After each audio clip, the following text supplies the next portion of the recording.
All right, women's basketball fans. We have once again another Commissioner's Cup, and once again we have another champion.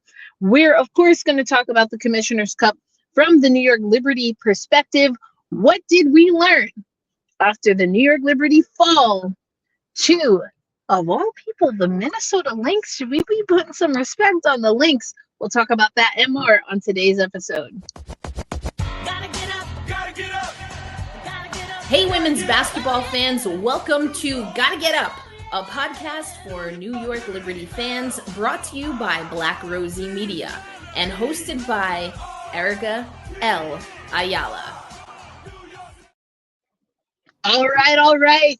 Welcome to another episode of Gotta Get Up, a podcast for New York Liberty fans. My name, Erica L. Ayala. I'm here with the amazing Misha Jones, both of us in different locations than usual.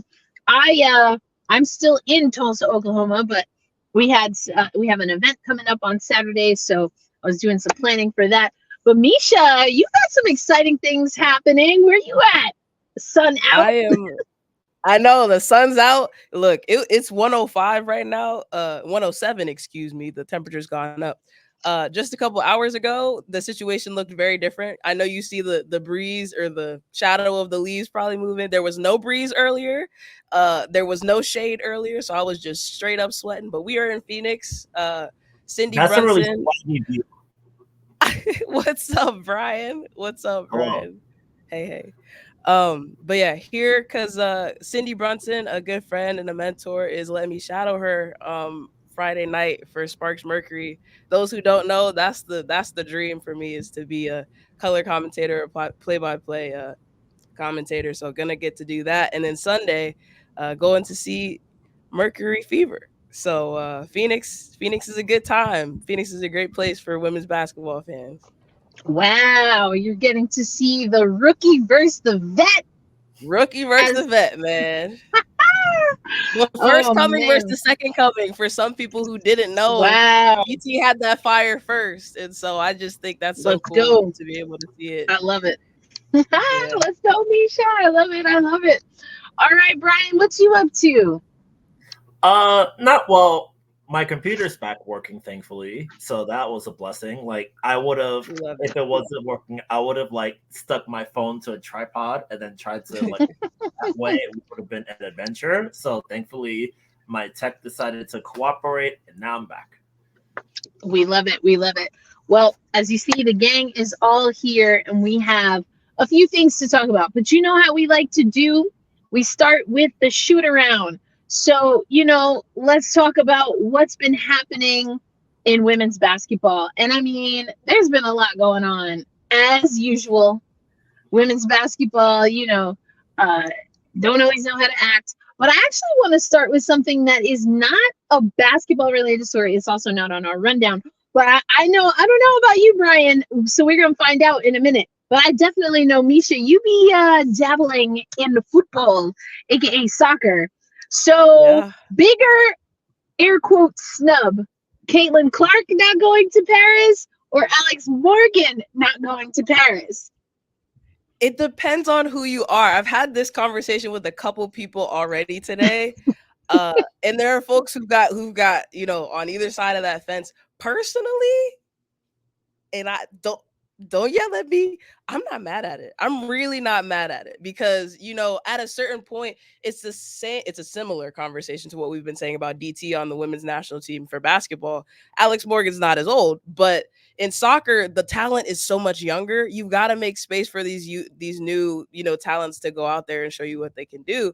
And Alex Morgan, man, you look at the last few international outings and it's just like, okay, I get it. I get why you make that decision. You want some new blood. That's not to say I'm a hater. I love me some Alex Morgan. Okay. I grew up in that era of the Ali Kriegers and the Alex Morgans and the Meg Rapinos. So don't do me. All right.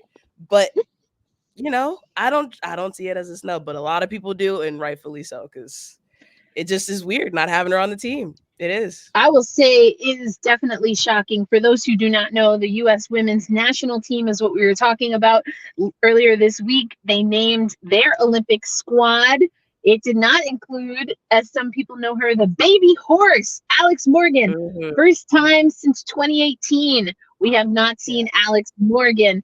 I'm kind of with you, Mish. I was shocked, and I haven't kept up because we have a new head coach for the women's national team who has international experience. I have not kept up with the Hayes regime as much as I probably should. Emma Hayes.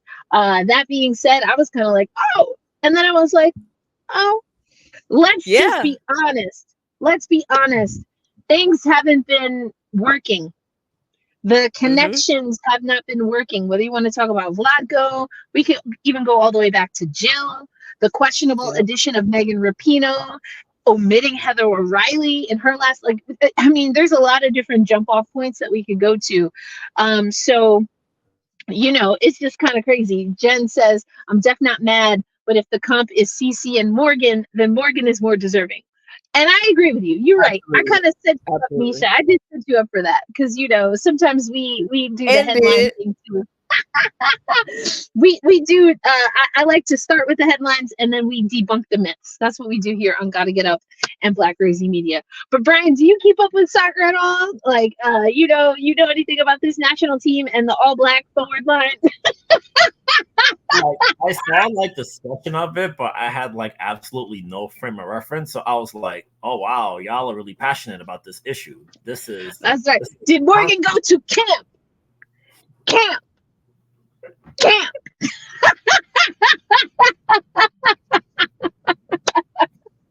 That's y'all are hilarious. That's good stuff. That was good. That was good.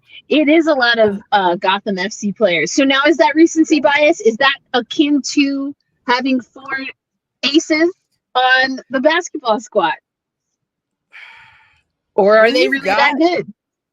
Exactly. When you've got players that are just that good, I mean, I don't see why you deny them just because they're all on the same team. I understand how it looks, but the fact of the matter is the cream has to rise to the top. And if that's the cream, then that's the cream. So hey, it is what it is. But did Alex Morgan go to camp? Did she go to camp? I would do it, but I'm holding I'm going to analyze. No, don't break the mic. Don't break the mic. Don't break the mic. I love it. I love it. What a great callback, JC. Very well done. Okay, I just wanted to get your thoughts there, but we definitely have some basketball shoot-around related things. Okay, Hamby named to 3x3. So we talked about how it was likely going to be Hamby. And now it officially is Hamby. Brian, I know you were live at a Liberty game for our last episode of Gotta Get Up, a podcast for New York Liberty fans brought to you by Black Rosie Media. So I'll let you weigh in on this one first. Any surprise that it's Hamby taking over that spot for Cam Brink? No, I think it was a perfect replacement for Cam because he needed that size to replace Cam in the front court. So having a player like Hamby who's really taken on more of a role this season with Los Angeles, like, it's very valuable to have that experience in going into Paris for the 3x3, and she's done the tournaments before, so she's a perfect fit. I will say she's been in camp. She's been in camp. Yeah, and I think for USAB, it's not really their fault, but they've run into like a bit of another problem with Ryan Howard being injured, and luckily the rosters don't close until July 26th. So they have a month to sort of figure out if she is going to be healthy enough to make it over to the Olympics. And if not, they have enough contingency plans to sort of think of who's going to be her replacement.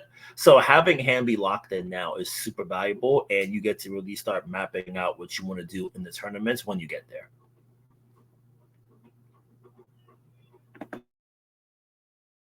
I'm sorry, y'all. I was on another screen and I just saw the video of Teaspoon and Becky Hammon with their mutual press conference.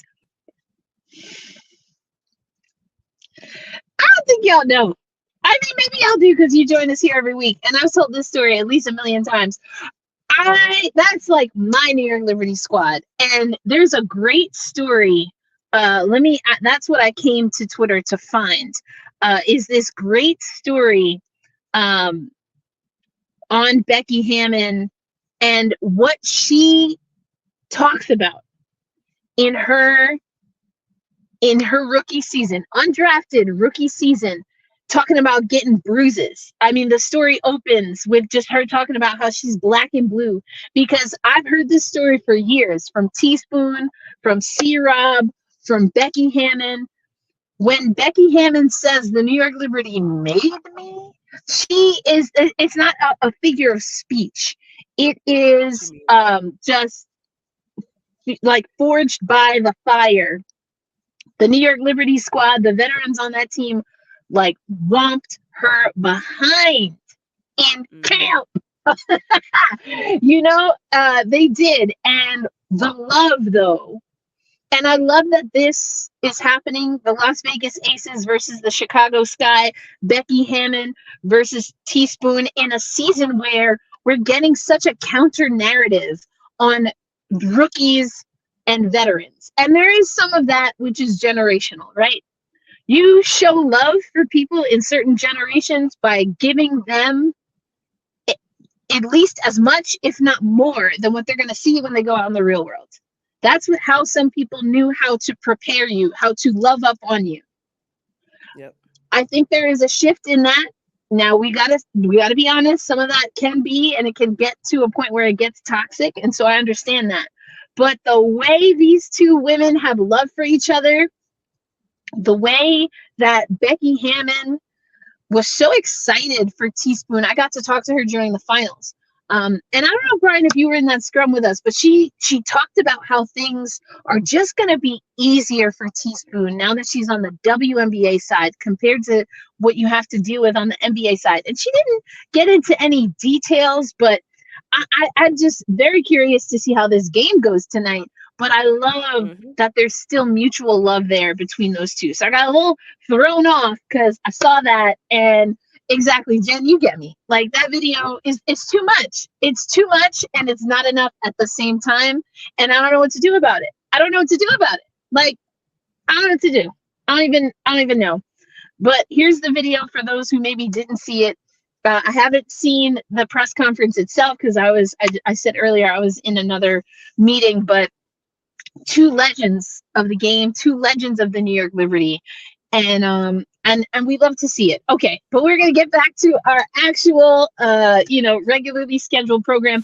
I did want to talk about Demeanor Dantas. Now, I went to the first game for the Connecticut Sun. We said we were going to get an update on Demeanor. We didn't get an update on Demeanor, but now we do. But that did mean, that it came with some cuts. And this has women's basketball and WNBA Twitter all over the place because, you cut one player, Misha, you bring in one player, Misha, that means you have to cut somebody else. And I don't know, do you think Indiana made the right decision? So here's the thing. I was a big Celeste Taylor fan. I think even as somebody who we've discussed on this podcast, I'm a big offensive head. You love defense. Celeste Taylor, watching her play makes me love defense. Just because of the energy and the spirit and the competitiveness that she brings to it. And I think there is space for that on this Indiana Fever roster. I was shocked. I can't hold you. I was shocked because she's so young.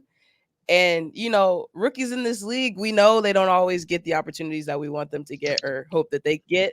But Celeste, I thought she was in a good situation. I thought the Fever, they're starting to see some things work. You know what I mean? Some things are starting to come together. Caitlin Clark, Aaliyah Boston, Alyssa Smith, all those players are starting to have a little bit more cohesion. Kelsey Mitchell doing Kelsey Mitchell thing. So, I feel like, not to say that there wasn't a need to switch anything up. I think there's always adjustments that can be made, but an adjustment this big feels a little drastic. And I honestly, Demeanor Dantas doesn't really move the needle for me. I just, you know what I mean? I can't even remember the last time I saw her in the league. It wasn't that long ago, but was she putting up numbers or doing things that make it seem like, okay, it was time for us to cut a rookie that still hasn't really shown us what she can do yet? I don't know. But again, I'm not in that locker room. So hey, if Christy Sides and Lynn Dunn and all those folks have a vision for it, all right, let's see where it goes. Yeah, it's just one of many things that, the armchair GMs, so to speak, Brian, are getting down on the Indiana Fever for. I was trying to be patient with Sides and Indiana, but there just seem to be a few things, whether it's Celeste Taylor, who I agree with you, Misha, wouldn't have been my choice. I agree with you also, as much as I really like Demiras Dantas, sounds like she had a similar situation to what Courtney Vandersloot was recently going through, and we'll talk about that in a little bit. But I mean, Brian, your thoughts on maybe not even just this move, but do you think Indiana is realistically going to get it together? Because, they don't play Chicago every night, Brian. Yeah, I think for the Fever, and it's a thought I've had for a while as it relates to Christy Sides. You can only pull the hey, these dudes quit in a press conference routine once, and then if the team responds, you've got them with you, and if they don't, you're probably going to be out of a job. And after they pretty much laid down in Connecticut versus the Sun, she was like, "Yo, none of these people, nobody tried tonight. Like, no one did anything well." And then they responded with a great 4-1 stretch, and it might have been 5-0 if they handled some business on Sunday evening. So I think for the Fever, it's a situation where it looks like she still has the locker room, and I think that part matters a lot, because especially for a young team with so much attention on them, you've got to be able to withstand the bumps and bruises that come with losing. Because when you're young in the league and you're facing New York and Connecticut every other week, you have to really be prepared and expect that you're going to really struggle early on. So I think the fact that they were able to go 4-1 after that terrible loss in Connecticut, I think it shows that there's enough buy-in for this team. And I think what will also help, they probably won't be at 500, I don't think, but they've got a particularly advantageous situation where the teams beneath them have been decimated by injuries. Atlanta, Dallas, Washington, all these teams have been ransacked by injuries. So you're almost going to wind up in a situation where you make it as like the 8th seed by default, which I think which would still be an accomplishment for a group that hasn't made the playoffs since 2018. It's been a long. It's been a minute. It's been a minute. So if at the very least, if you're able to get into the postseason, any way you get there, that's a good step of growth for this group. And I think that experience would help out a little bit more. And then from there, I think it gives Christy Sides more time, because it looked like we were going to have like uncomfortable conversations about her in particular, especially after some of the 30-point losses they had. So the fact that she's got the group set up like this, I think is good for her sort of prospects and this group as a collective going forward. Yeah, I mean, you talked about the standings there. Dallas, whew, wow. I did not see this coming from Dallas. But to your point, I mean, just decimated with injuries. They are in that 12 spot behind the Mystics, who putting together a little 2-game win streak. Okay, come on now, Washington, you better do something. Look. Don't expect too much more, though. Don't expect too much more. And then the Los Angeles Sparks, all three of those teams, 4-13. They're not even at 300. Then you have Indiana, 7-11 right now. And then after that, you have the 6-9 Chicago Sky in that 8th spot, right behind the Atlanta Dream, who have been a very interesting team, to say the least, also at 6-9. Then you have Phoenix at 8-8. 8-6 is Vegas, moving on up. Seattle at 10-6. I feel like I know we on this podcast haven't talked about Seattle. Well, this is a podcast for New York Liberty fans, but I thought people maybe were a little bit too quick to jump the gun on them out the gate. But 6-10 in that 4th spot, 13-4 Minnesota. We're going to talk about them a lot. And then the two teams with only 3 losses in the league. That's your number 2 team, 13-3 Connecticut Sun. And then the 15-3 New York Liberty. Now, before we get to the New York Liberty, and we're going to do this quick. I mean, but quick for our podcast, because that ain't that quick. But it ain't a New York minute kind of quick. But quick. Hashtag. Yes. Can't believe we gonna talk about Unquick because Unquick might have been like, you gonna stop talk about Unquick. Yeah. You gonna stop calling me outside my name. You gonna stop calling me outside my name. But I mean, Asia Wilson. Yeah. Asia Wilson and her line. I mean, we haven't really talked about that. Again, this is a podcast for New York Liberty fans. I think there's multiple things happening here, but the reason Asia Wilson is in the news, one is because she put that t-shirt out there. That thing sold out. She gone. If you ain't get one, you ain't got it.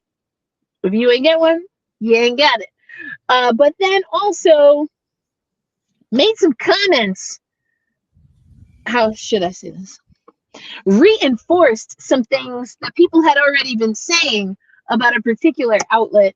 And listen, it's one thing to have an opinion. We certainly have opinions on this podcast. And do. Right? And I don't shy away from them. Say it with my whole chest. That's why I can't remember a time we deleted anything off this dang podcast. We go live because we stand on our business. Okay? Live to tape. Yes. Live to tape. But I mean, how did y'all feel about how things went down? So we're talking about Just Women's Sports. They have a podcast. They were, I guess,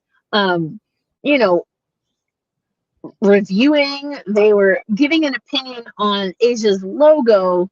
And Asia Wilson kind of was like, listen, we had enough of this. Now, I will say, I think there's a little bit of background. I've just deduced some things as people who used to write for Just Women's Sports are putting out there. I know I've had issues with Just Women's Sports in the past, but I want to have a real conversation. Is it off limits to critique a logo, Misha? Absolutely not. Absolutely not. I will tell you, when I first saw the logo, I was like, I can't hold you. I was trying to figure out, but eventually I saw the vision. I get it now. It's the first time you're seeing a new thing. Of course, it's gonna take some time to get your brain around it.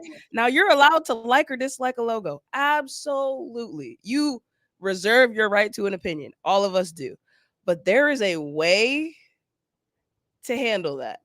When you are an outlet and people are coming to you to people from all walks are coming to you to learn about what's happening, and you dislike a logo in a way that feels a little malicious or a little shady or that's different, right? You can say, I didn't really see the vision with the logo, but I'm happy for her. You gonna go Google and put her logo next to the letters S and make it say at? No. That's doing too much. Trying to be too cute. Like, there's a way to dislike things. So I do not think it's all to critique things, but you gotta have some, I don't want to say class because that feels like a charged word, but some some discernment about how to go about that. I thought it was decorum, professionalism, thoughtfulness. Yeah. Those words. Yes, synonyms. Come on, thesaurus. Come on, thesaurus.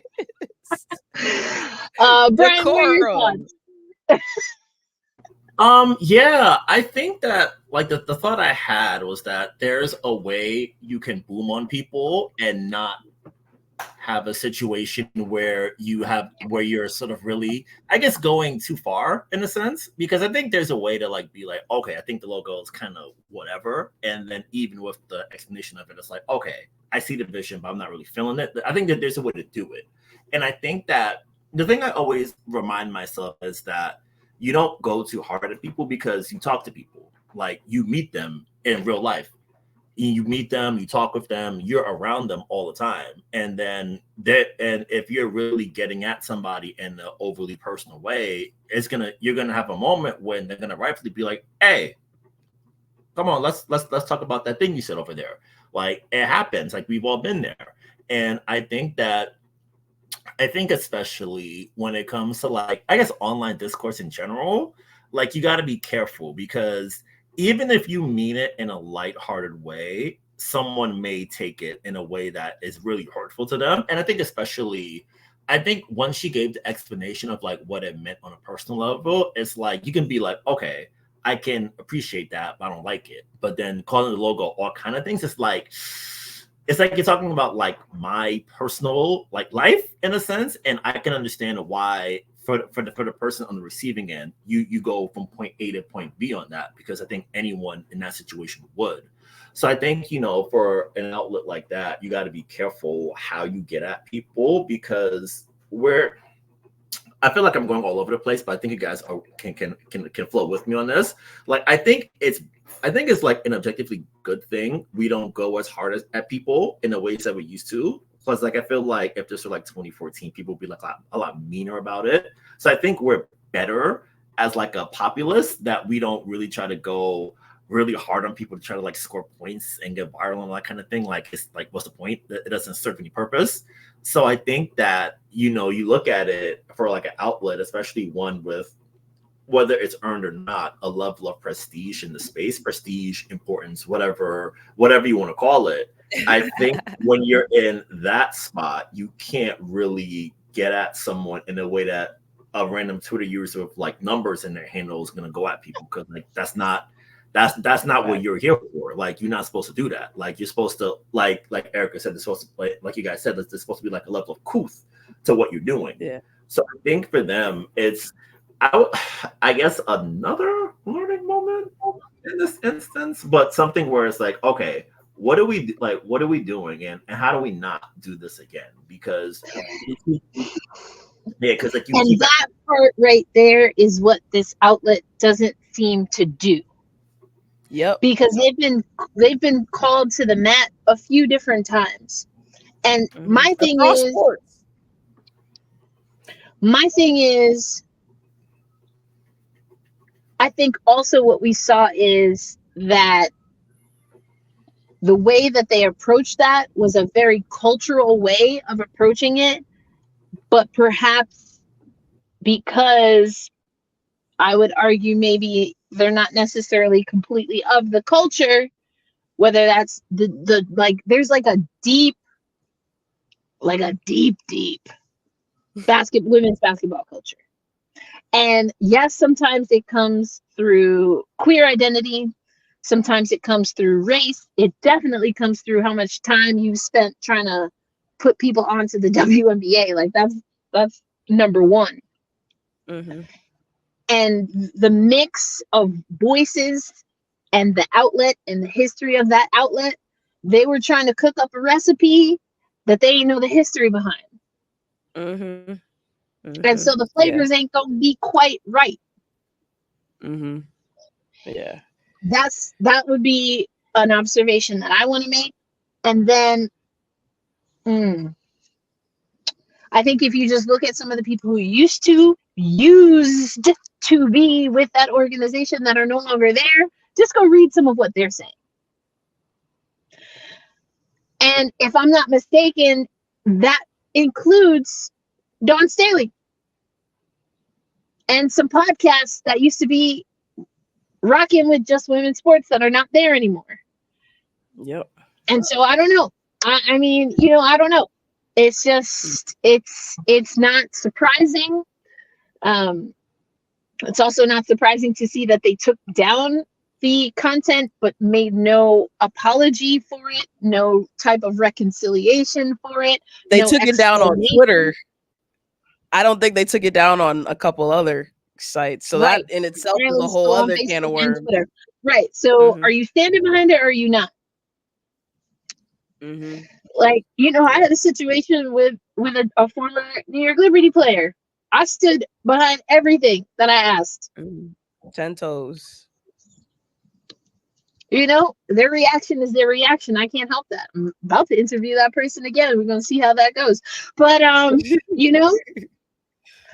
Yeah. I don't know. That was it was a little odd to me. So we'll see what happens. I ain't rock with that outlet for a little bit. And, in part, that's why Black Rosie Media exists. Because we want to empower Black women and melanated creators in sports media. So, yeah, we're going to keep it moving. We're going to keep it funky. I did mention that article. I want to pop it in here by Callie Law, who I think is doing some of the best coverage, not just of the Las Vegas Aces, but probably one of my favorite beat writers of this season. Really like the content coming there. So go check that out. I really got to stay off Twitter, y'all, because like I said, I've been doing other things. I'm starting to see the flashback photos. I'm starting to see the photos from today, and like my little baby Liberty fan heart is just, it's too much. It's too much for me. So, you know, I got to keep it. You could drop a tier or two on the pod. You could drop a tier or two on the pod.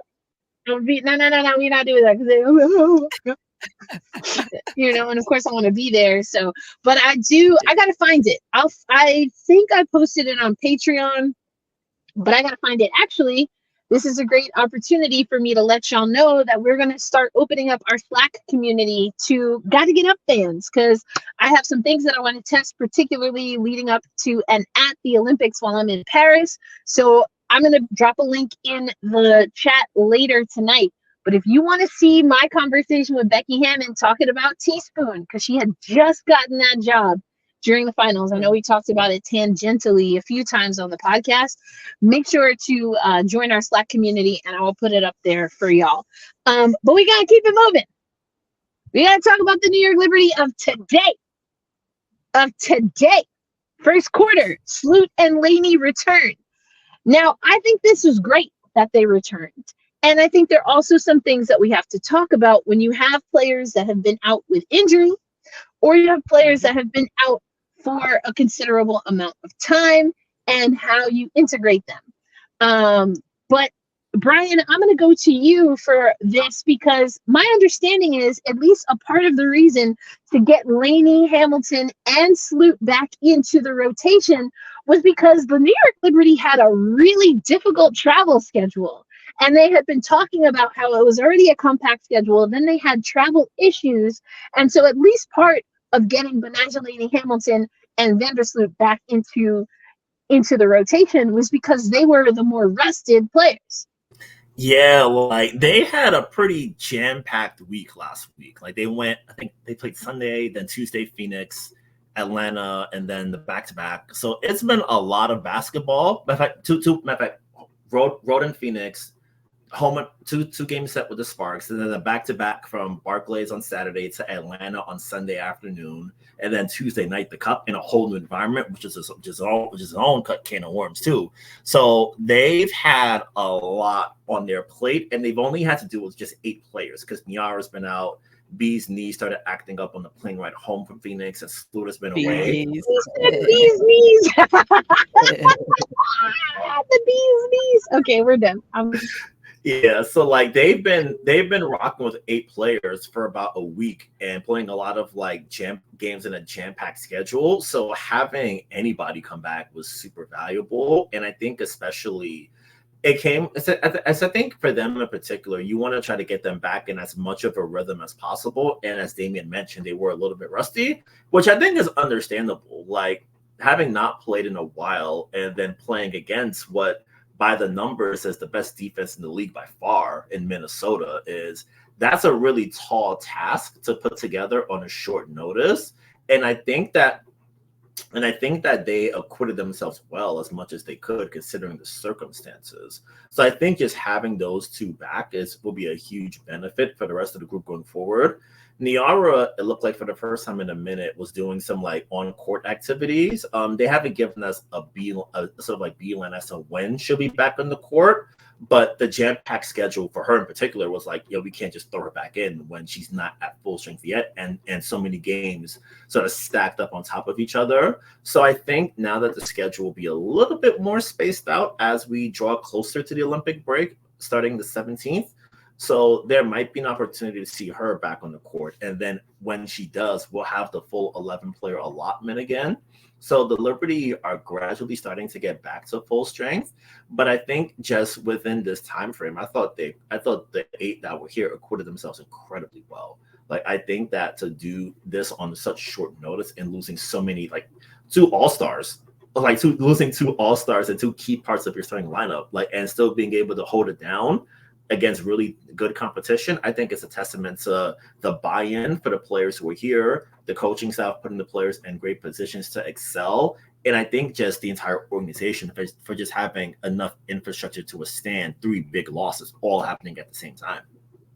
Yeah, for sure. But Laney Hamilton played effectively 34 minutes. So that's pretty good for just getting back. And had 13 points. Now, Courtney Vandersloot played less than 13 minutes, had 4 points. And I want to talk about that a little bit. It came up at the end of our last episode. I know, Brian, you were at that game. Misha and I talked about it. And before we saw the tribute to Jan Vandersloot, we were kind of explaining how, from my vantage point, the New York Liberty had been very thoughtful and caring and very loving towards Vandersloot. Of course, they're going to be asked about Vandersloot and her absence. It's noticeable. And they stuck to what they were saying. She's a part of the team. She's not with the team. And our thoughts and prayers are going out to her. Now, everything to me there indicated, just kind of knowing the history, that it was likely something to do with her mother. And we were talking about that on the podcast, and then lo and behold, the moment of silence and the in memory of popped up. Just, can you take us back to that game and what that moment was like, and what it was like for the players, speaking to them post game, now that the explanation had been officially given as to why Courtney Vandersloot had missed some time? Sure. Yeah. So like when I found out, like I was coming upstairs from, like, Erica, downstairs in the media room in the basement. Like I was coming up the stairs, and then I got to my seat, and then I look up. I'm like, oh my god, like it's like I found out then, but like I think just in talking with the team and being around them, you sort of got a sense. And I think for someone like for folks who were there, we sort of knew, and we knew, okay, this is why she's not here. We don't need to like talk about it. We just understand it, and we hope that she's okay. So like just having that care and the compassion for the Vandersloot family and the Liberty players, because like, they know Jan, and they all know her. So it's like you want to give them that space, and you don't want to be like, where's Courtney? Like, we all know what the deal is, and we all knew to respect their privacy and their space. And then when they were ready to communicate, they communicated. And I think what also was heartwarming about the evening was that a friend of mine who does video content on the Liberty, Kenny, I think for New York Liberty Fan TV, like Liberty fans were like sending well wishes to the Vandersloot family, and the team retweeted it. And I was like, that's really like kind and thoughtful of the fan base to be like, we know you're not here. We're thinking about you. We're hoping your family's well. And I think that it really sort of like spoke to a community bond within the fan base. I know, Erica, you've been here since '97. So you know that like the fans who really lock in with the Liberty from day one, they know that, okay, they're players on the team, but they're still members of our community. It's not like family, because like it's like different, but like, it's like we feel like together in a sense. And you have that sense of community. Like you want to make sure that, hey, the people who are here, we care about you as individuals. Like we know what you could do on hardwood, but you as a person and like your family and everything like that, we hope that you're doing well and have support there too. So I thought that it was really sort of heartwarming that the fan base really sort of like wrapped their arms around the Vandersloot family and really made Courtney feel that you have a safe space to come back to, and you have people who care about you and really hope for the best and wish you the best. So I thought that was really sort of meaningful. And her playing on Tuesday, the fans gave her like a really nice ovation when she came back in. I didn't see it, but apparently, like in warm-ups, Cheryl Reeve came up to Sloop, gave her a really big hug and talked with her for a little bit. So I think it just sort of spoke to how the WNBA is a community in a lot of respects, like a really big, sometimes messy, but really big community that cares about you and will wrap their arms around you. And I thought that things like, I think for a moment like that, it really meant a lot. And I think that it was really sort of beautiful to sort of like observe from being in the space. Yeah, for sure. And, a lot of people wondering, how can someone kind of go play a basketball game? How can you come back to work? Well, first of all, as someone who unfortunately has been in that same situation and as part of that, club, when you lose a parent, some of that is because we have a society where we don't really understand grief. We don't understand a grief timeline. That thing don't exist. I'm just here to tell you that thing don't exist. And I can't speak for, I want to make it evident. I want to make this very clear. I'm not speaking for Courtney Vandersloot or her family. I'm not speaking about or for the New York Liberty. I don't know those situations. I have not been at a game since the announcement. I can only speak from my personal experience that there was a timeline on the amount of time that I was given as far as, all that, take all the time you need. There's a timeline on that from a professional standpoint. It's like, take all the time you need, but also like send us all of this and send us all of that. But take all the time you need. We as a society communicate that a lot. I will also say when I did have to return to work because I was out of all the time I needed, the very first meeting, I could not even look at anyone. I couldn't look up. I couldn't look I had to look at the table just to center myself. So there's a balance sometimes that you strike between feeling ready to do something and making yourself ready to do something to just get moving again. And we see that with injuries. We see that with heartbreaking losses. This is a different level. It functions in a lot of the same ways, but at the highest level of any of that you've ever experienced and will likely ever experience in your life, especially the first time. So when I saw Courtney Vandersloot on the court, we take it that that's what she wanted for herself. I'm hoping that's the situation that she was given. I also wasn't surprised to see that she only played a few minutes because it's extremely difficult.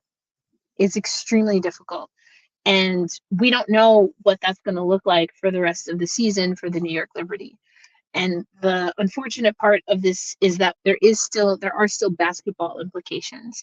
But I think what was very heartening for me, Brian, is that, and we saw this evident in their schedule, is that the New York Liberty as a team wanted to win while Vandersloot was away so that was one less thing she had to worry about, so that she wasn't, as was the case with me, take all the time you need, but make sure you send us this person's communication or contact. Where are we with this project? Once you send us all of that, then take all the time you need, but only within this 2-week window.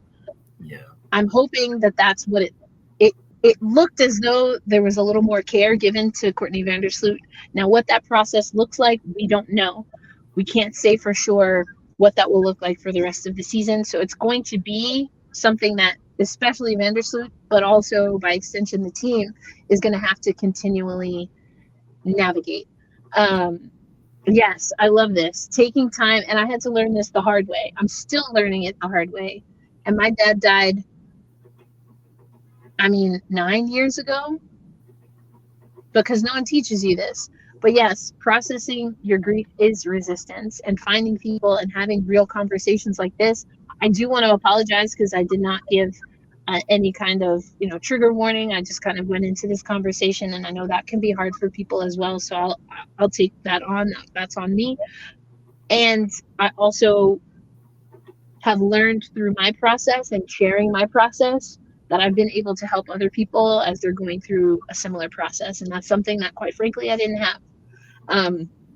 So yeah, I just wanted to make space for that, because I can only imagine that there are other people that are also going through this. And, we don't talk about it because not all of us are the starting point guard for the New York Liberty. So if it's something that you've gone through, if it's unfortunately something that you're going through, or if it's something that you find yourself going through, just know that I'll speak for me. I'm definitely here. I will take the time and make the time to have whatever conversation that is helpful.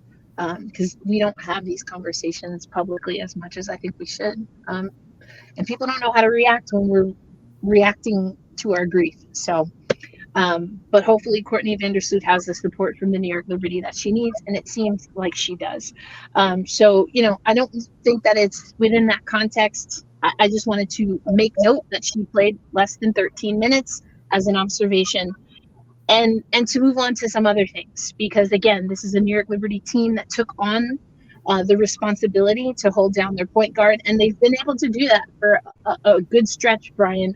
But also, there are other things that come up in a basketball season, and there's something that there's two things that I want to talk about, because ultimately, I think, spoiler alert, they lost to Minnesota. I think everyone knew that by now. Hopefully it's not a spoiler for anyone.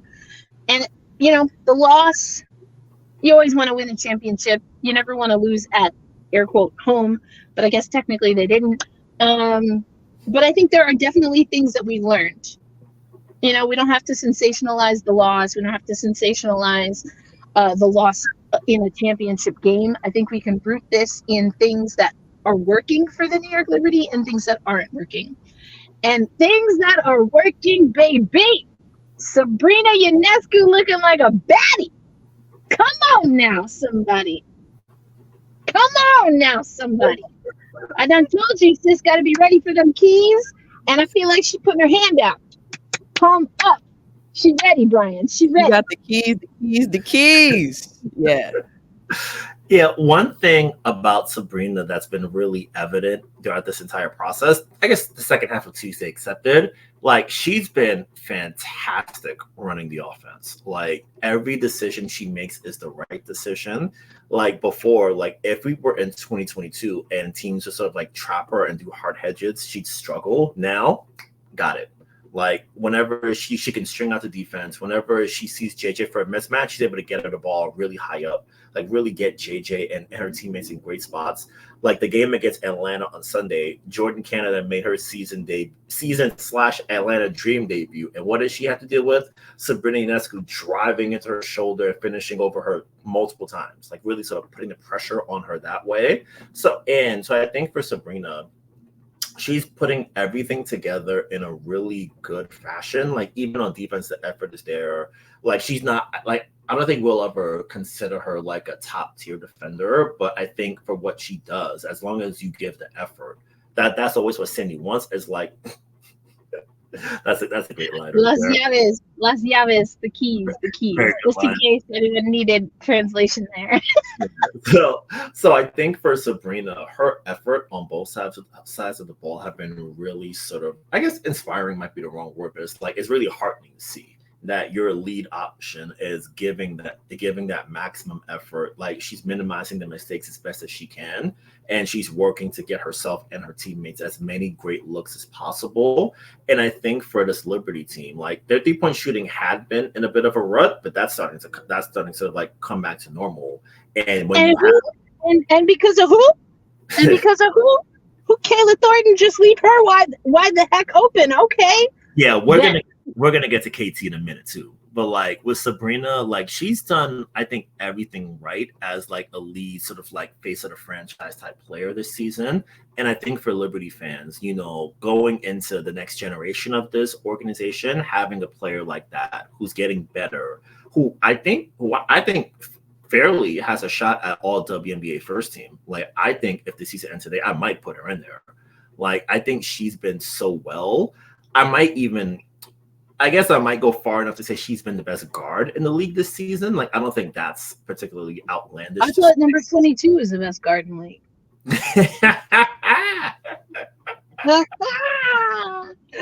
I couldn't help it. Okay. Yeah. So I think for Sabrina, like she's done everything well as far as like your lead option. And I think for her, I think the best part is that she still can get even better, which I think is great for Liberty and scary for the rest of the league. But she's doing what she's doing now, and there's still like another level she can reach. So I think for her, it's been a really heartening and encouraging month of June.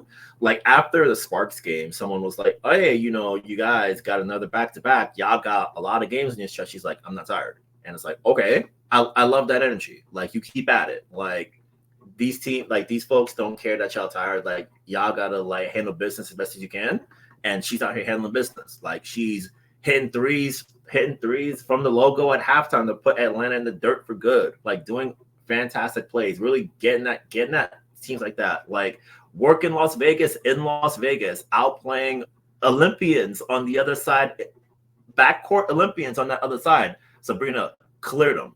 Doing great play like that, even going shot for shot in Phoenix. Like this is what you want from Sabrina Ionescu. And I think that the fact that she's doing it and the fact that everything is still within the flow of the offense, like it's not a situation where it's like, oh, I'm gonna just clear out and get mine. Like, she's playing within the team context. She's doing everything you want. The ball is zipping and humming all over the court when she's out there. And she's doing, I think, a fantastic job of making sure everyone's involved and making sure everyone's getting the ball in their best possible position to score and have success. And I think that it gives the Liberty so much more room and so much more buttons to press that you can try out different lineups. You can try, Sabrina. Okay, Sabrina, you're the only guard out here. I'm going to get all the wings in the roster. They're going to be in the court, run it, make it work. And she has been. So it's been really sort of like heartening to see her play well because you get to press so many different buttons. Okay, Leo, you're out here. Ivana, come get some minutes today. Marquisha, welcome to Atlanta. Have fun out there. Like, there's so many awesome opportunities that Sabrina playing at this level can unlock for Sandy and the club. So I think for her, it's been amazing. And that leads me to, I agree with a lot, pretty much everything that you said. And there are also some things that fall into potentially what is not going so well with this team. But before we do that, Misha, I got to come to you because Kayla Thornton, now in the first half of that Commissioner's Cup game in particular, and not just in that game, she's done it throughout the season. But Minnesota was kind of low-key being disrespectful with their defense. You said number one defense coming into that game, and that number one defense wanted to leave Thornton open in the corner. What was that about? Yeah, I mean, when you got a team like New York, even when you're the number one defense in the league, you got to pick your poison. And, you saw what happened with JJ. We're going to talk about her shortly, I'm sure. But, a lot of their defensive energy was focused on her, focused on Stewie, focused on the usual suspects. And when that happens, as it does, your X Factors have a chance to do the X Factoring. And Kayla Thornton stepped up to the freaking plate. I mean, first of all, I love her shot.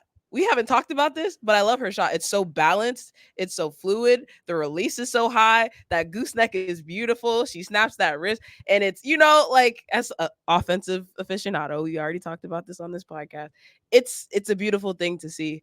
But absolutely, she did what Kayla Thornton does, right? It might not be as consistent as a Sab, but you leave her open like that, she's going to knock it down. And she's not going to be scared about it either. She's hit. I don't think this is something we've talked about a lot on the podcast either, but Kayla Thornton bails them out in a lot of late shot clock situations with threes or with long twos. So I wasn't surprised to see her have a game like this. I'm happy for her, even in the midst of a loss, the Commissioner's Cup loss. But don't forget about her, man. Don't forget about her, man. Yeah. I mean, but here, and nobody who listens to Gotta Get Up, a podcast for New York Liberty fans brought to you by Black Rosie Media, should be surprised. Because we've been talking about those two players in particular all off season. And the promise was right there. The promise and the vision was right there. And then what happened? I think a few things happened. First of all, as Damien has put in here a few times, and also, Damien, I know we've been in a chat talking. I just want to acknowledge again that I have seen your comments and I'm grateful for them. And truly, it's all love, fam. You already know. I hope you know. It's all love. It's all love. So and sending you love. But the turnovers. Let's just first talk about the turnovers because this has been a bugaboo and Achilles heel for the New York Liberty, Brian, all season long. Yeah. In post game, Sabrina made a really interesting comment where she was like, we tried to reinvent the wheel in the second half. And I think it will get to the reinventing the wheel part in a moment. But it's like I think from what I understand, I think their two highest turnover games this year have come against Minnesota. And it's like you can turn a ball over like it happens. But when you're against the tippy top teams, that margin for error is so minuscule. And, it's sort of the turnovers obscured what I thought was a really fascinating development for the Liberty was that they worked Minnesota on the glass. Like, I was looking up the stats going into the game, and Minnesota is 10th in the league in rebounding. And I think the Liberty won the battle by like at least 15, maybe 20. So they showed that, hey, if it comes down to it, we can crash the glass and own the glass against a good team as like Minnesota. But when you commit 21 turnovers and then that leads to 27 transition points off for turnovers for the Lynx, and you lose a game by 5 points, it's like, okay, our mistakes cost us this game. And we know that if we were at least 5% better, we probably win. And we probably have enough to hang on and beat a team like this. So I think when it comes to the turnovers, it's just a matter of accounting for like certain pressures that defenses will put on you. And I know, Erica, it like one of the questions you asked in the rundown, we're going to get to a moment about this particular problem. So it's like, okay, what do we do to make sure that we just continue what we're doing? And then even when they have a counter, we still stick to as much of our principles as we can. Because one thing about the Liberty is that Sandy would be like, we want to take like a certain amount of threes a night, but we want to get in the paint. But then there are certain nights where it's like, okay, trying to get into the paint is a noble goal and a respectable goal. But if it ain't there, like, I understand you want to like really work to get the best shot, but if the good shot is there, just fire it up. Don't worry about it. Like, just trust that your shot is good. Let that thing fly, and then we'll live with the consequences from there. And go ahead, Brian. One other interesting thing, and Sandy kind of took the blame for this. She could have played the bench a little bit more, I thought. Like, I saw that in the comments earlier. I forget who said it. It's like Cheryl tried Kennedy Burke, you're not on the court. I'm not paying attention to you. And then KB took it to Nafisa Collier multiple times. And it's like, okay, KB, I like what you bring in tonight. And Sandy in the postgame was like, hey, you played her a lot in the first half, and she was excellent, but she didn't play in the second. And Sandy was like, yeah, that's a great question. You're kind of right. Like, I was telling Kennedy, I'm like, maybe I should have got you back in there. So I think for Sandy in particular, like, that's what you want from a coach, where it's like, okay, I kind of messed this up. I'm gonna take the heat for that, because it shows that when you hold the players accountable and you hold yourself accountable as well too, you give yourself an environment. And I think, No, go ahead. I was just wanting to come back to, because I know we saw it at the top of the comments. Sandy should have put Burke back in the second half. You kind of alluded to that, and I think also if I got to listen to the broadcast. Later, so that the game had already been final. I wasn't watching live. And what was very noticeable, to your point about trying to maybe get to the paint, was that Jonquel Jones, not much of a factor early in the game. And on the one hand, you think, how is Jonquel Jones, the 2023 Commissioner's Cup MVP, not a factor? On the other hand, Misha, I mean, here's the game flow chart. If you're getting it done and that double team is going to Jonquel Jones, because that's how KT was left open the majority of the time, what's the balance between wanting to get one of your MVPs, not just of the Commissioner's Cup, but of a league MVP going and involved, but at what cost to the flow of the game that you're actually playing in the moment? Yeah, it's why, I'm not a WNBA head coach. It's a very, very difficult balance to strike. I do not envy Sandy Brondello in that situation, because on the one hand, you do not want to stifle what Kayla Thornton is doing. You do not want to stop that train or slow that train down at all. You want that thing to keep going full speed. But at the same time, to be successful, JJ has to be involved. She has to. And it wasn't just that it felt like she didn't have it going on the offensive end in terms of her own production. It didn't seem like she was involved at all. Like, she killed it on the glass, to Brian's point about New York beating Minnesota up on the glass. But in other respects, it felt like she just wasn't involved. It felt like she was just off to the side, and they were playing 4-on-5, and Kayla Thornton just happened to have a great game. And so to me, that's very different than just she had an off night scoring the basketball. She just didn't feel like she was part of the unit at all. And credit to Minnesota's defense, right? That double team did what it was supposed to do. But yeah, I think, again, there's a difference between having an off night shooting the ball and not being involved and making other things happen. for your teammates. I agree. I mean, Jonquel Jones, 33 minutes, 0 for 3, from from the field, 0 for 1 from 3-point. Free throws is how she got her 3 points, 3 of 4 free throws, plus minus -3.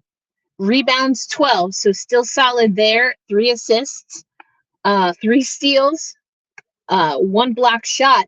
But to Misha's point, Brian, and I'd love to get your thoughts as you were watching in the arena, not Barclays, but UBS. I mean, listen, if I get into that now, we're going to be here all night. So we're not going to talk about the venue change, not on tonight, but we might have to circle back. But Brian, what was the sentiment? What were you hearing from the players regarding Jonquel Jones? And because she did seem like she was lost out there. There was a lack of hustle, it seemed like. I think for JJ, what made it complicated was that Sandy acknowledged it in the post game is that Minnesota was playing like almost like a 3-quarter defense, where it's like they're fronting, they're bringing that extra help on the side. Like the Lynx are really long on defense to begin with, so the angles were a little bit tough. And then when JJ would get the ball in the block, it's Dorka Juhas is here. Alana Smith is there. Fee is coming at you. McBride, really long, rangy defenders, just sort of swarming her every single moment.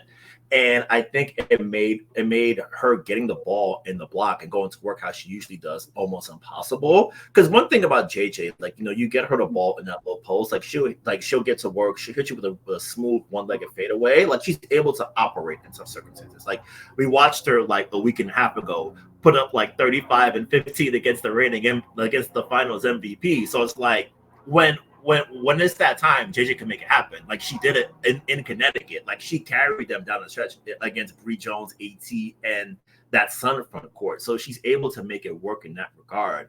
But I think the Lynx have been almost a kryptonite this season, because in the first Minnesota matchup, she didn't really play well either. So it looks like it's one of those things where almost like Minnesota has a beat on her this season. And you want to get her the ball in the block because she can get to the free throw line. She can work. She can finish in traffic. She can do all those things well. But the paint was a little bit more congested than usual. And then I think after halftime, as Ionescu said, they tried to reinvent the wheel, and I think they course corrected too much, because it's like you're trying to force it in there. It's like, okay, we know, we see JJ working her butt off on defense, getting the boards, trying to start the pass, but she's working her tail up, and we want to the maxim is reward the big. Reward the big. They working hard, get them the rock, make them feel involved. And they were trying to do that, but it's a situation where you're working really hard for it, and a really smart, great defense knows exactly what you're trying to do. So not there. Okay, it's not there tonight. You're going to keep going there. Fine. We'll just get it back in there and then really make it tough. So I think for the Liberty, it's a situation where maybe if they space JJ out a little bit more in the perimeter, I'm probably gonna have to do a rewatch of that game before next Tuesday's matchup with the Lynx. But I think if they space JJ out a little bit more and was like, okay, your shot isn't there, we want you to be more of a hub, because she's a fantastic passer. Her passing has been the best it's ever been this season. So in retrospect, it's like, okay, the paint isn't there for you, but we can get you in the high post in the 3-point line. You can. Everyone's here, you can work in that way. So I guess next time I see Sandy, I guess before Tuesday, I'll ask her about the course correction when it comes to that, especially to sort of get JJ more free. So I think this matchup is going to make for a fascinating cat and mouse. I was telling a friend of mine on Press Row, if we got 5 games of this in October, I will be a very happy customer. This is. Yeah. It was like being in there. It was really high level basketball. It's okay, this is exactly what we want to watch. This is fun. Yes. We got superstars going at it, role players having the games of their life with so many people watching. Bridget Carlton, this is your moment. Hey, come on now. BC, let's go. One fun thing about KT, after the first 3, she mean mugged someone. I'm like, who is she mean mugging? And then I look, and she's mean mugging Piff and Jonathan Cove. I'm like, okay, this is fun. She's every time she's and then Jonathan Cove and Piff dapping her up, and she's going back on defense. I'm like, this is excellent. This is fun. This is what we like to see. So I think She that wanted that bonus for MVP, baby. She was ready. Yep. hey, if they won, I would have been like, someone give Kayla that award. Be like, have her Yeah, all the Papa Johns she wants.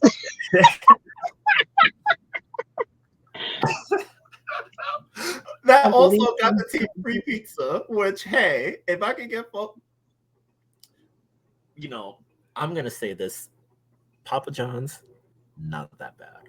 Like people be knocking Papa John's. I'm like, what's wrong with y'all? It's Papa John himself that people have issue with. Yeah, personally, that is true.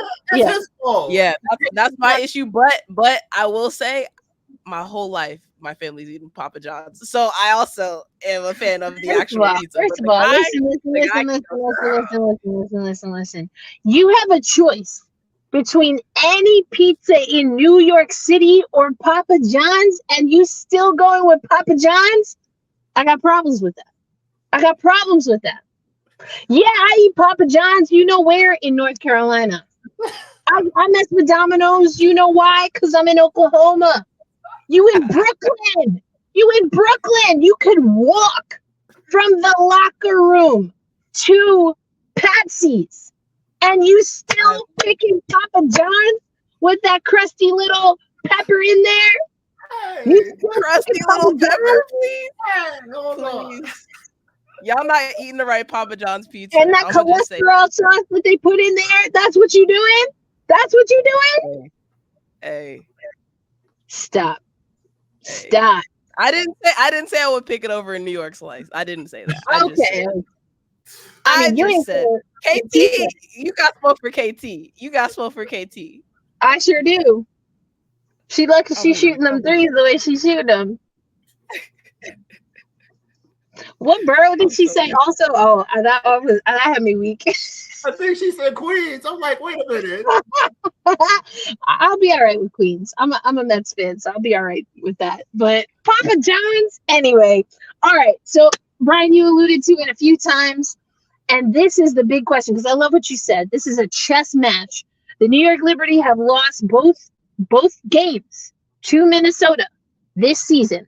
Early in the year, and Cheryl Reeve talked about it, that they got the New York Liberty at the right time. They were still struggling. Now, some of those struggles, the turnovers in particular, they're still dealing with. But in theory, this is a New York Liberty team, Misha, that knows how to string some wins together. But the big question, because all three of us have alluded to it, because this is the question of the episode of the New York Liberty season, especially when they play the Lynx, it would appear. Who is the number one choice? Who does the New York Liberty need to run the offense through? Who is clutch right now? And we had this conversation last year. And while I do think they got better, I almost think they got even more problems now this year because Sab is playing well. Jonquel Jones is feeling good.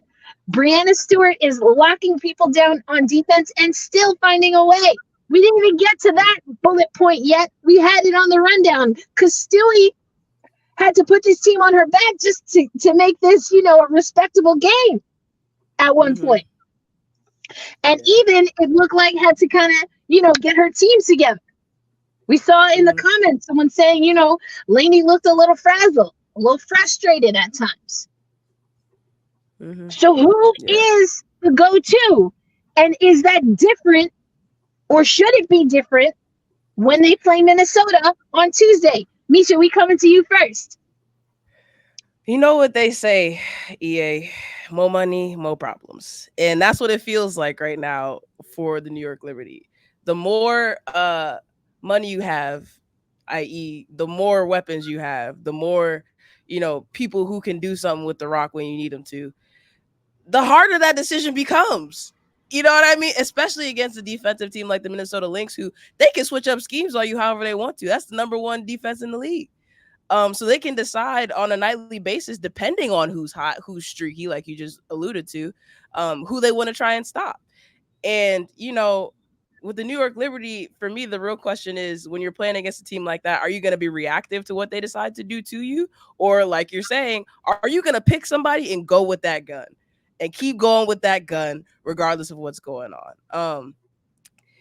And in terms of them against the Lynx, I mean, we talked about it in discussing the recap of the Commissioner's Cup game. They've got it in the paint. You know what I mean? They know how to muck it up down there. But yeah. JJ only taking 3 shots is just not enough for me. She has to, she might not be the leading scorer, and we just mentioned she might just be the hub and not the actual go-to in a certain game. But she has to be able to assert herself, because her going to the basket not only creates opportunities for her to go get putbacks, but her teammates to go get putbacks, for Stewie to go get a bucket, for those kick-out threes that we love on second chance points. Like a team like this that shoots the ball well when they're shooting the way the New York Liberty, we know they can shoot back to normal, like Brian said earlier. That's how you get those opportunities, but you can't have that without JJ being assertive. But yeah, against the Lynx, it's tough, but you got to figure out who you want to go with, and you can't react to what the Minnesota Lynx think you do. That's real. I think that's real. And I want to talk about Jonquel Jones, because I think the broadcast maybe said it, and Brian, you were there, but I thought I heard or read a quote in passing that, and it maybe was Sab saying that maybe they tried to go into the paint a little bit too much instead of going with what worked. And how much of that is JJ is our superstar, because that was real last year, without question. But is that what worked that night? Is that real for this season? And I know we're going to get to your comment, Damien, because I have some thoughts there. But the way JJ's demeanor in this game, it was a JJ of old, a less matured JJ.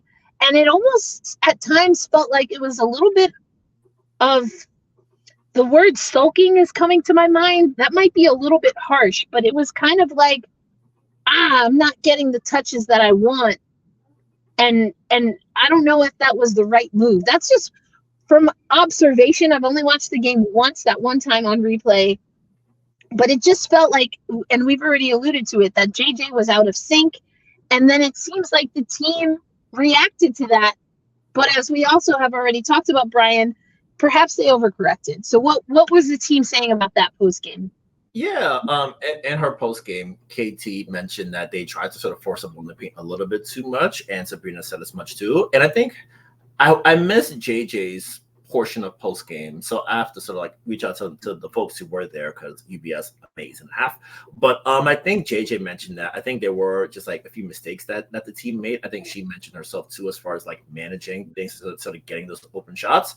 And I think just being in the arena, I could tell JJ was frustrated. Like there were a couple possessions. There was one when the Liberty got hit for a turnover, where I think it might have been Alana Smith who pulled JJ with 2 arms out of bounds, and then the ball flew, and then a foul wasn't called, and you saw JJ getting really frustrated. There were a few times she was getting hit, and she didn't get the whistle, and she was getting a little bit frustrated.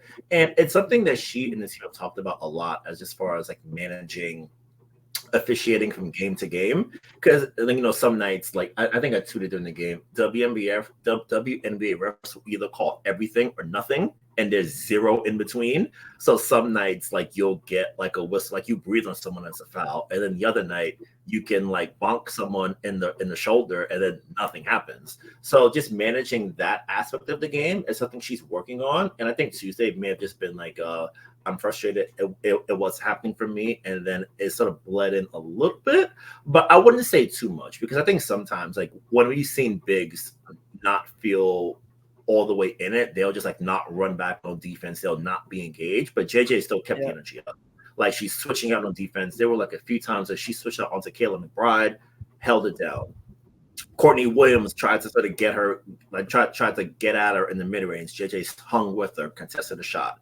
So that effort was there, and I think that, like you said, the team overcorrected, because it's like, okay, that's our MVP. She's working her tail off down there, and if we get her the ball in just the right spot, she can get the rest there. but the angles just weren't there that night. So now it was just a matter of how do you sort of free her open, and I think that's going to be the challenging part.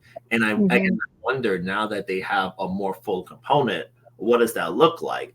Is it a situation where where you may not necessarily have to play JJ the entire second half? It's like, okay, I have a good big off the bench who played well.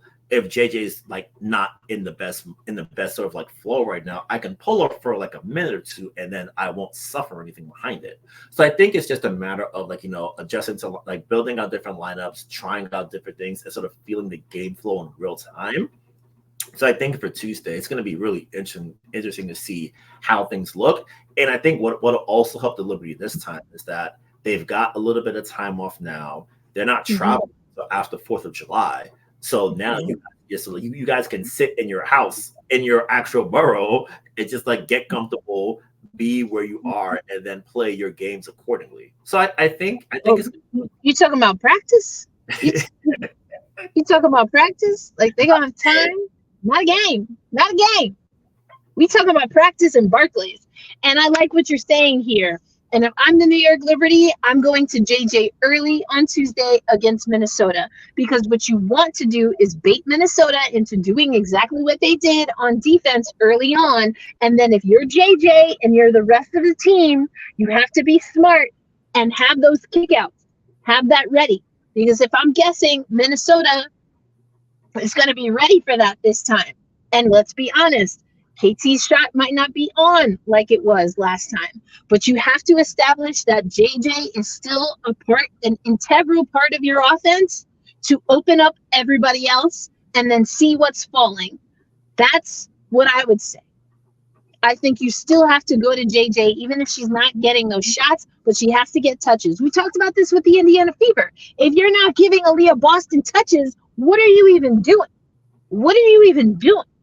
And I like, Brian, what you said. You were talking about JJ on the defensive side, but it goes for the same offensively. And JJ kind of does this organically anyway. You don't really have to ask her or tell her to do this, but she's going to come off the block.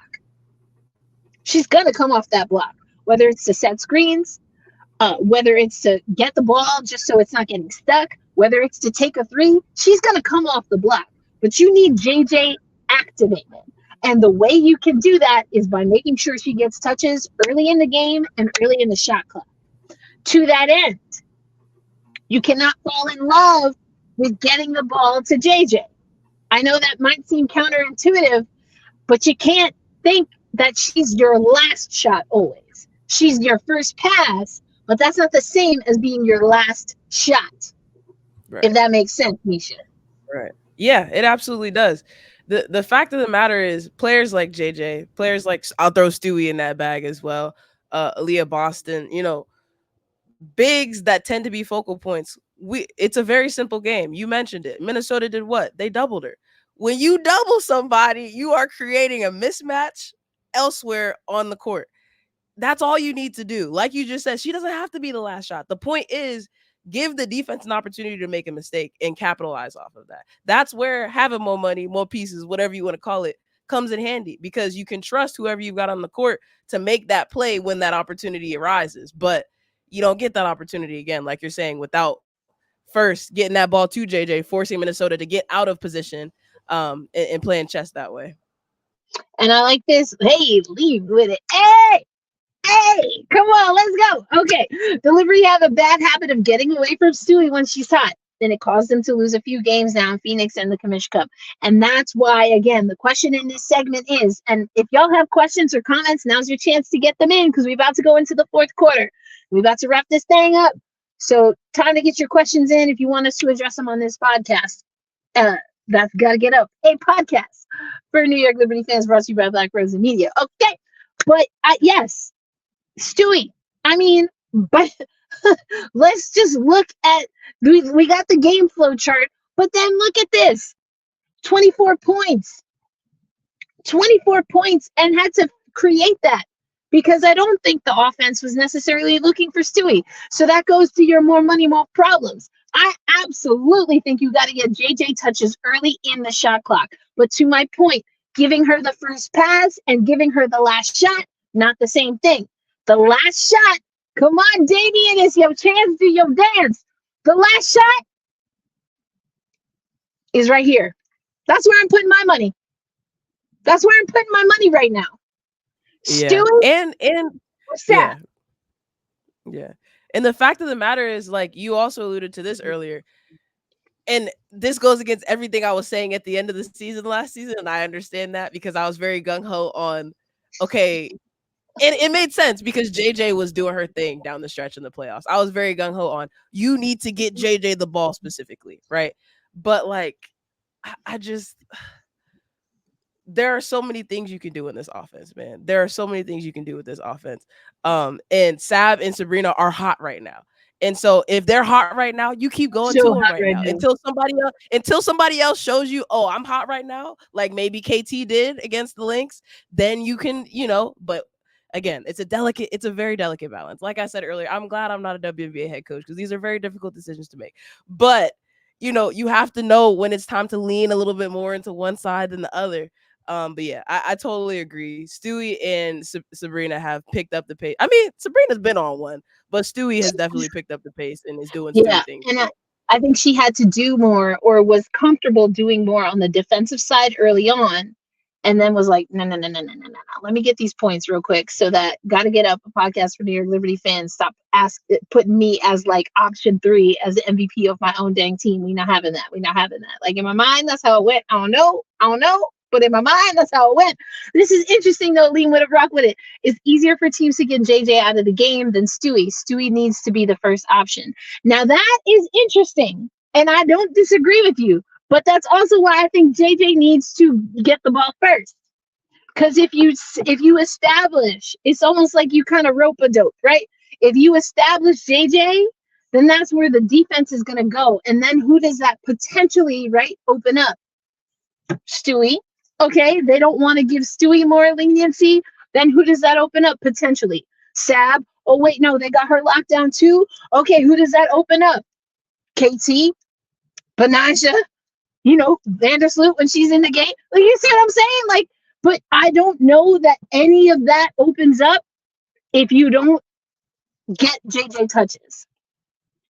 It's not that she's I don't want to say she's a decoy, but when you get Jonquel Jones the ball because of her size,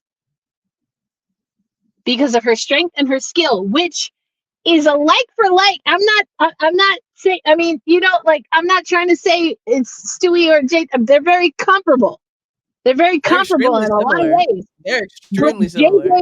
She's got more size. Let's keep it a buck. So you have someone with more size with almost the exact same skill as Stewie? Stop. Either one of them could run the point if they really had to. Facts. That's wild. It puts you in a blender. I'm putting that ball all the way up to the tippy top and then let that trickle down, baby. That would be me. Somebody's going to be open. Somebody somewhere is going to be open. But Jonquel Jones can see it all. She can see it all. That's the only reason. I'm not saying I even disagree with you. And maybe it has to go the other way sometimes. And I think that's where what I've liked about Sandy, which maybe she needs to execute differently and rethink, is that she's been a little laissez-faire in her Phoenix days. Now, it drove me crazy with that Phoenix team. But we got to let the flow. It's almost like there's got to be a little bit more of a flow at times. And if it ain't working, then you gotta tell the team, no. Get the ball to JJ. Get the ball to Sab. Get whoever it is. You got to remind them. I don't know. It's these are good problems to have. If you can even say they're problems, but they're good problems. Now it's about this team continuing to put in the work to figure out what buttons to press. I think it was the Aces last year. They move not exactly the same, but they move well together because they anticipate where they're going to go. I don't think the New York Liberty are quite there yet. Not quite. They're close, but not quite there. Not quite there. So, I don't know, folks. It's going to be a good one. The New York Liberty versus Minnesota. Game 3 effectively is what we about to call it. We call it game 3. It's the third game in the season, in the series, whatever you want to call it, but it's going to be a good one. So quickly, we're going to start with you, Misha, go around the horn. What you got coming up, what and who, or you know how we do. The New York Liberty win the game against Minnesota if. All right. The New York Liberty win this game against Minnesota if. To me, it comes down to ball movement. I think we've alluded to it this entire podcast. But I think the New York Liberty specifically look their best when the ball is moving. So I think they win this game if JJ has upwards of 5 assists. Sab does Sab things, and I also want to see Stewie have upwards of 5 assists. I think they can do that. And frankly, Sloot, if she comes in the game and feels like she can have more of an impact and play more than 13 minutes, then maybe that changes. But right now, I think the three of them need to be hubs in their own right, and need to help get the offense involved. So if those three have 2 out of 3 have upwards of 5 assists, then the New York Liberty win. All right, we might have to tap in with Misha because she's going to be in Phoenix taking in the sights and sounds following the amazing Cindy Brunson. And then, of course, the vet versus the rookie. So, let us know how it goes. So you get off the hook with our awkward goodbye today, Mish, but appreciate you tapping in, and we'll check you back later. Everybody. See y'all soon.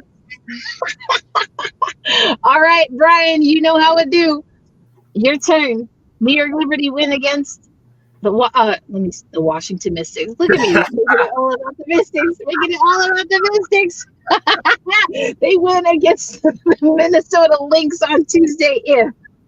I think the Liberty beat the Lynx if they out rebound them by at least 10. Like Minnesota today, even in their game against Dallas, I think the Wings won the rebounding battle by a large margin. Like Minnesota wore them out on the offensive glass. And we've seen the Liberty be able to out-rebound Minnesota in a game of consequence. So I think if they're able to out-rebound the Lynx by at least 10, that gives them enough time to sort of control the flow of the game, gives them more second chance opportunities, more chances to put Minnesota in foul trouble. And I think if they do that, combined with just like some other things here and there, I think it'll be enough to get them to win. Yeah, I like that. I'm going to say the New York Liberty win on Tuesday against the Minnesota Lynx if they keep their turnovers to no more than 12. I really want to say 10. But I'm going to give them a little bit of grace and say 12. They had 20 turnovers. What was it? 20 turnovers for how many points? Let me see. I forgot. Points off at 27 points. 27 points for Minnesota. You gave them dang near a 30-piece on your turnovers alone. Come on. We're better than that. And we'll have to be better than that to beat Minnesota on Tuesday. All right, folks. I love it. Redemption time for the New York Liberty on Tuesday. Let's go. Lean with it, rock with it, saying they beat the Lynx if they aren't in their heads. I like this too. They beat themselves both times. That's right. That's what we talked about in the rundown on social media. Self-inflicted wounds. The Liberty has to remember the Lynx is small and they are big. Listen, Cheryl Reeve was kind of popping up. Oh, no. Then they lost to the 12th seed. So, there's that. Not the finger. He gave the finger. Pointed that finger in the camera. Listen, I like it all. You know how we do. Thank y'all so much for coming in. I know some of this might have been a difficult conversation at times, but we appreciate you showing up, showing out for us here at Black Rosie Media and our podcast. Gotta Get Up, a podcast for New York Liberty fans. That's all of y'all. JC, great to see you. Peace out, everybody. And now it's time for the wave. The wave. We got to do the Ellie wave on the way out. Not UBS saying welcome Ellie the elephant instead of welcome New York Liberty. That had me in tears. I was cracking up. We appreciate you. Lean with it, rock with it. All right. Peace out, everybody. We'll catch you next time.